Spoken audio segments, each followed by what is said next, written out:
तो ये शर्म की बात है भाजपा वालों के लिए, बीजेपी वालों के लिए, कि वो अपने प्रधानमंत्री के मां के गाली के मुद्दे को राष्ट्रीय स्तर और इंटरनेशनल मुद्दा बना रही है और बताना चाहती है बाहर के मुल्कों को, विदेशी लोगों को कि हमारे प्रधानमंत्री की कोई इज्जत नहीं है, उसकी मां को भी गालियां दिया जा रहा है। उनको बता दूं कि 2007 में जब गुजरात के चुनावी सभा में श्रीमती इंदिरा गांधी ने गाली देने का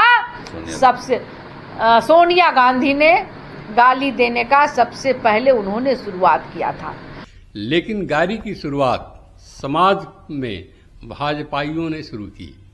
पहला, श्रीमती सोनिया गांधी को कांग्रेस की विधवा कहना, जर्सी गाय कहना, माननीय सांसद थरूर की पत्नी को 50 करोड़ का गर्लफ्रेंड कहना, और राजपूत हम लोग के कांग्रेस के एक प्रवक्ता। विरोध प्रदर्शन तब तक चलता रहेगा जब तक राहुल गांधी और उनके घटक दल के नेता तेजस्वी यादव या अन्य नेता माफी नहीं मांग लेंगे, तब तक हम लोग इसका विरोध करते रहेंगे। बिहार बंद महिला मोर्चा भारतीय जनता पार्टी महिला मोर्चा कर रही है।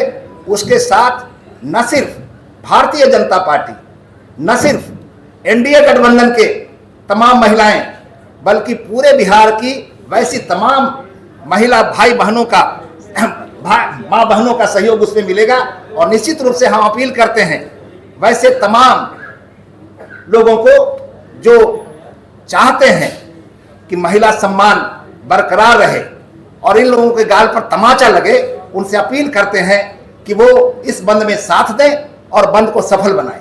चूंकि लालू यादव का जो संविधान जंगल राज था और कांग्रेस का जो संविधान को तार तार कर संविधान के झूठी किताब लेके दौड़े चलते हैं।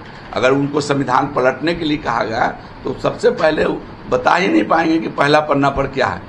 हम लोग सनातनी हैं, हम लोग जानते हैं, लेकिन राहुल गांधी सनातनी नहीं है, वो नहीं जानते। वो झूठ की दुकान लेके झूठ की किताब दिखाते हैं लोगों को। लेकिन हमारे माननीय संसद में अनुराग ठाकुर ने पूछा कि किस पन्ना पर क्या है, तो राहुल गांधी आसमान ताकते नजर आए। तो झूठ की दुकान नहीं चलेगा। लोकतंत्र की हत्या किसने की? ये बिहार क्रांति की धरती है, बिहार जेपी की धरती है और यहाँ से राजनीति का कखारा शुरू होता है और जो यहाँ राजनीति सिखाया जाता है वो पूरे देश में लागू होता है। तो कहीं ना कहीं राहुल गांधी ये भूल नहीं करें कि यहाँ के बिहार के लोगों को सिखाएं और राजनीति, चूंकि उनको ही सिखा के यहाँ के लोग भगा देगा। और आने वाले 2025 में जितनी घटनाक्रम चल रही है, कांग्रेस जो जितना अत्याचार करने का कर रही है, उन्होंने प्रधानमंत्री की माता जी को गाली बका। प्रधानमंत्री जी की माता वो माता जो स्वर्गीय हो जाते हैं, उनको हम लोग हाथ जोड़कर प्रणाम करते हैं, तो स्वर्गीय माता का अपमान उन्होंने किया। तो 1 अरब 40 करोड़ जनता, भारत की जनता का उन्होंने अपमान किया है और इसका सजा तो उनको 2025 के चुनाव में भुगतना पड़ेगा। क्योंकि जिस तरह से इमरजेंसी लगा जेपी आंदोलन के बाद, यहाँ छात्र आंदोलन जो हुआ, उसके बाद पूरे देश की दशा और दिशा राजनीति की बदल गई। श्रीमती इंदिरा गांधी जी को इस्तीफा देना पड़ा, उनको जेल जाना पड़ा। तो लोकतंत्र, बिहार लोकतंत्र की जर्नी यहीं से शुरू होता है। तो जो भी उन्होंने किया है उसका आज इसी के कारण खास करके सत्ता से इंडिया गठबंधन 20 वर्षों से सत्ता से बाहर है। तो बिहार की जनता तो खूब समझ रही है कि उनको क्या होना है।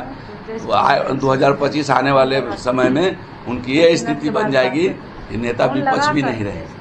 कार्यकर्ताओं, निहत्थे कार्यकर्ताओं पर कांग्रेस ने जो हमला किया, उसका हम लोगों ने पाटलिपुत्र थाना में, मैं खुद जिला अध्यक्ष के रूप में मैंने उनके खिलाफ एक आवेदन दिया है, जिसका कॉपी आपके पास भी उपलब्ध हुआ होगा।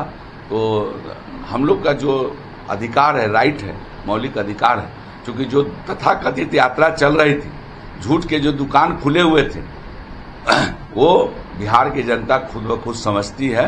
और बिहार की जनता ने जिस तरह से उसका प्रतिकार किया है, नकारा है, और जिस तरह से राहुल गांधी ने 20 तारीख को कांग्रेस के नेताओं ने डीएम साहब के पास आवेदन दिया था कि मैं एक बहुत बड़ा सभा करूंगा, लेकिन डर से वो उसको मार्च में बदल दिए।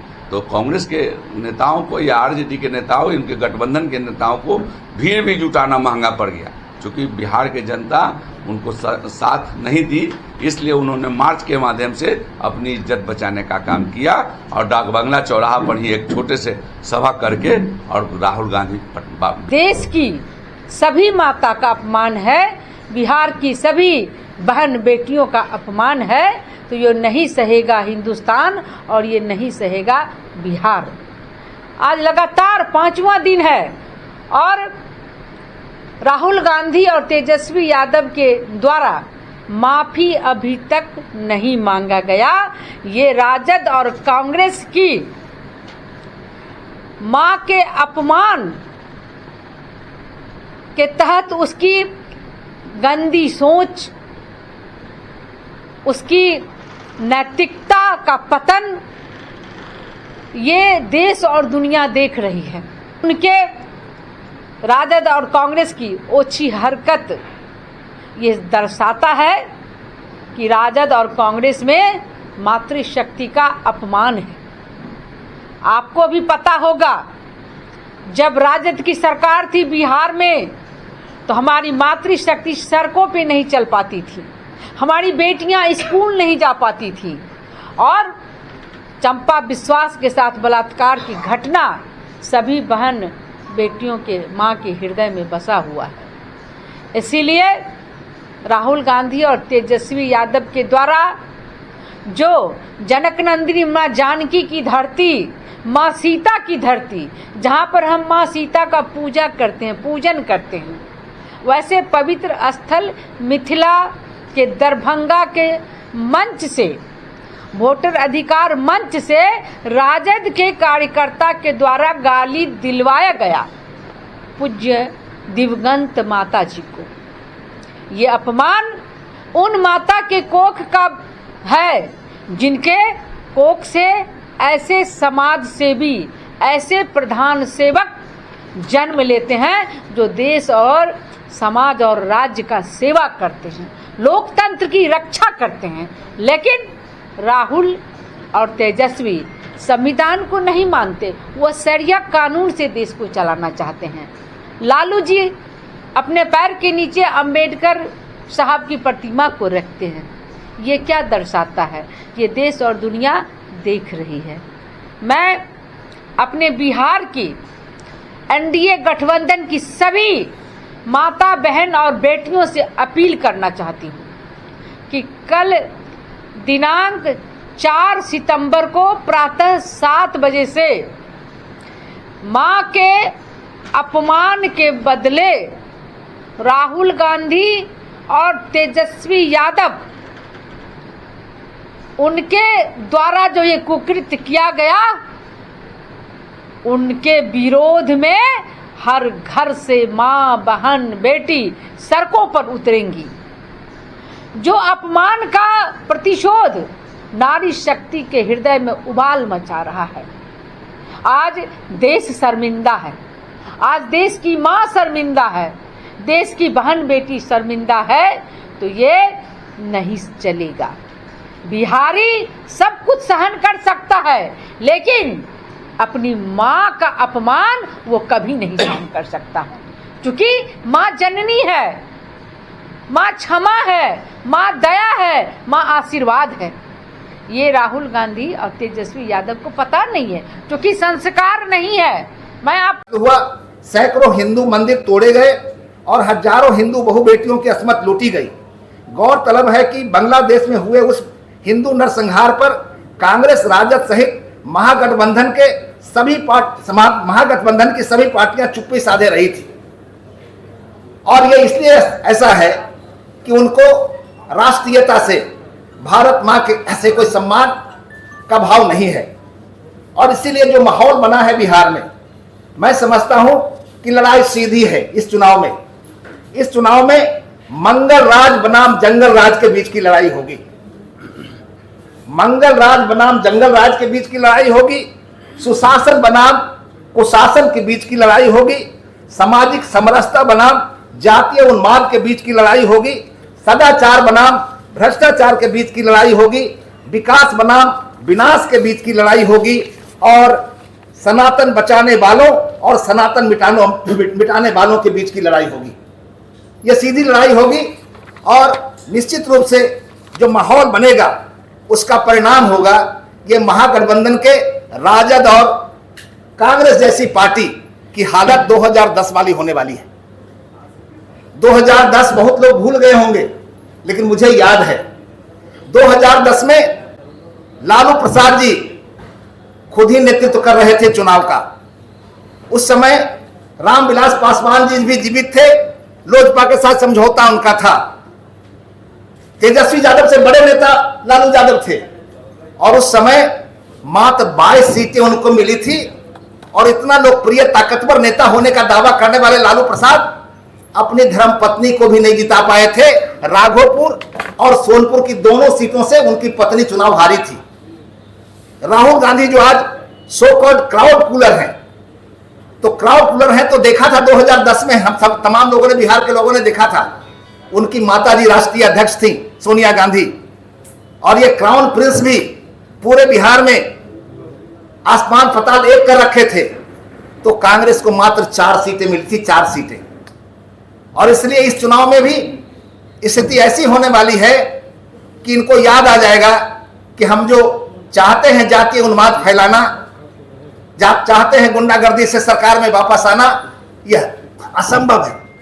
पिछले दिनों आपने देखा होगा कि राजद के एक मंच से भूरा बाल साफ करो का नारा आया। हम लोग उन्हें देखा सोशल मीडिया में, नारा दिया भूरा बाल साफ करो। 1990 में के दशक में जो लालू प्रसाद ने फसल काटने की कोशिश किया था जातीय उन्माद का, उसको दोहराने का प्रयास हुआ। मैं राजद के नेताओं से अपील करता हूं कि ऐसे नारों से बाज आएं। जो यहां के जिनको भूरा बाल कहते हैं वो विदेश के रहने वाले नहीं हैं, उनकी जड़ें भी उतनी ही मजबूत हैं जितनी जड़ें आपकी मजबूत हैं। उसके बाद माफ़ी मांगने का कोई प्रश्न नहीं है, चूंकि जिसने गाली दिया उसको पुलिस कस्टडी में ले लिया। वो उसका सबूत भी हम लोग के पास है कि वो भाजपा का एजेंट है, भाजपा के सदस्य है। तो हम लोग क्यों माफ़ी मांगे? आप सरकार में हैं, आप उसका वेरिफिकेशन कर लीजिए। न उस सभा में माननीय राहुल गांधी थे, न तेजस्वी थे और न हमारे दल का कोई नेता था। तो साजिश के तहत उसको भेजा गया और उसने गाली बका। तो गाली बकना गलत है। माँ किसी की हो, माँ तो माँ होती है, चाहे वो मोदी जी की माँ हो, राहुल गांधी की माँ हो या थरूर की पत्नी हो, वो भी तो महिलाएं हैं। तो पहले की शुरुआत ये हम लोग पार्टी से जो लड़का पकड़ा गया है वो उससे कांग्रेस का कुछ लेना देना नहीं, और इसका उल्टा असर इन लोगों को पड़ा कि इन लोगों को गाड़ी पक रहा है ये। लेकिन उस व्यक्ति से और उस मंच से हम लोगों को कुछ लेना देना नहीं था। पुलिस का जो कानून कहता है वो कार्रवाई करी, पकड़ी उसको। इसका प्रमाण हम लोग के पास है कि भाजपा के सदस्य है। माँ को गाली देना गलत है, या समाज इसको मान्यता नहीं देती। और जहाँ तक बंद ही लोग किए हैं उस मुद्दे पर, कांग्रेस को कह रहे हैं, कांग्रेस से कुछ लेना देना है नहीं भाई। और बंद करने का जहाँ तक शासक दल का सवाल है तो अधिसूचना जारी कर देना कि बंद रहेगा। इसमें इतना मेहनत करने की क्या जरूरत है? सरकार इनका है, सब कुछ इनका है, अधिसूचना जारी कर दे कि कल बंद रहेगा, तो करते रहे लोग। माफी का कोई प्रश्न नहीं उठता है।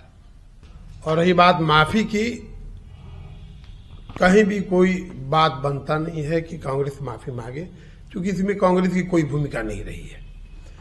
जिस व्यक्ति ने इस तरह का व्यवहार किया है वो बहुत बड़ा निंदनीय कार्य किया है, हम उसकी निंदा करते हैं। और उसमें कांग्रेस का कहीं भी भूमिका नहीं है, वो बीजेपी का ऐसा दस रहा है। पुलिस ने गिरफ्तार भी किया है उसको और सारी प्रक्रिया जारी है, पुलिस द्वारा जांच हो रहा है। और रही बात बंद का, तो ये शर्म की बात है भाजपा वालों के लिए, बीजेपी वालों के लिए, कि वो अपने प्रधानमंत्री के मां के गाली के मुद्दे को राष्ट्रीय स्तर और इंटरनेशनल मुद्दा बना रही है और बताना चाहती है बाहर के मुल्कों को, विदेशी लोगों को कि हमारे प्रधानमंत्री की कोई इज्जत नहीं है, उसकी मां को भी गाली यहां दिया जा रहा है, उनकी मां को भी यहां गाली दिया जाता है। ये शर्म की बात है भाजपा के लोगों की। क्या सोच है इनकी? कौन इनका मार्गदर्शन कर रहा, कैसा विचार है इनका? जैसी सोच रखते हैं लोग उसी हिसाब से विचार है। ये सबको गाली देते रहे हैं, चाहे वो सोनिया जी हो या भी और भी लोगों को इन लोगों ने गाली दिया है। माननीय प्रधानमंत्री ने दिया है और अपनी बारी आई तो इसको हाईलाइटेड कर रहा है लोग, जबकि इस मुद्दे को दबा देना चाहिए। अगर इस तरह की बात हुई भी है तो चाहे वो किसी भी व्यक्ति के द्वारा हो, उसमें कहीं भी कांग्रेस, कहीं भी किसी दल के लिए या विरोधी दल का कोई भूमिका नहीं है। और मेरा स्पष्ट कहना है, माँ माँ होती है, चाहे वो बड़े की हो या छोटे की हो, वो सम्मानीय है, आदरणीय है और पूजनीय है।